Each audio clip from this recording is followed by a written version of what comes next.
Advertencia espiritual para España. Vale. Escúchame bien, España. Esta movida energética no es broma.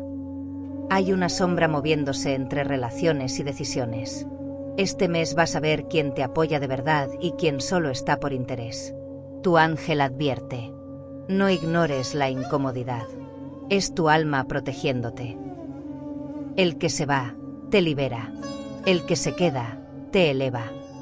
Si has soñado con puertas, con fuego o con relojes, es porque el tiempo se agota para seguir igual. Viene cambio forzoso, pero justo.